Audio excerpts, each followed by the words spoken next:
కాదోయ్ దేశమంటే మనుషులోయ్ అని చెప్పినట్టుగా మానవులందరూ సుఖము సౌభాగ్యము వీటితో నిండి ఉంటేనే దాన్ని లోక కళ్యాణము అని అంటారు. అలాంటి లోక కళ్యాణం సాధ్యమయ్యేది భగవంతుడి అనుగ్రహం వలనే. అలాంటి భగవద్ అనుగ్రహం మనం పొందగలిచేది ఒక మంత్ర అనుష్ఠానం వల్లనే. ఆ మంత్రాన్ని మనం పొందగలిచేది ఒక ఆచార్యుడి వల్లనే. అందుచేత ఒక ఆచార్యుడు లభింపచేసినటువంటి మంత్రాన్ని నిరంతరము అనుష్ఠానం చేయటం వలన చిక్కనైనటువంటి ఆధ్యాత్మిక తరంగాలు బయలుదేరి గత 12 సంవత్సరములుగా ఈ ఆశ్రమ ప్రాంతంలో అలుముకొని ఉన్నాయి.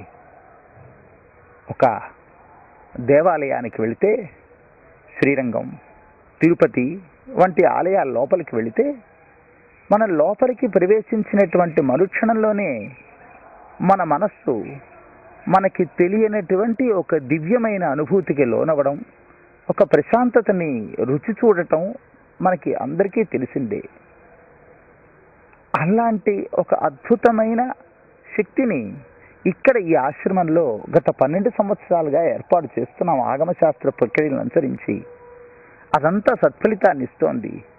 అందుచేత ఇక్కడ ఈ ఆశ్రమం ఏర్పాటులో ఈ చుట్టుపక్కల వారికే కాదు, క్రమంగా ఆ మంత్రశక్తి విస్తరిస్తూ రాష్ట్రానికంతటికీ, దేశానికంతటికీ, లోకానికంతటికీ కూడా సుఖాన్ని సౌభాగ్యాన్ని చేకూర్చాలని మా ఆకాంక్ష.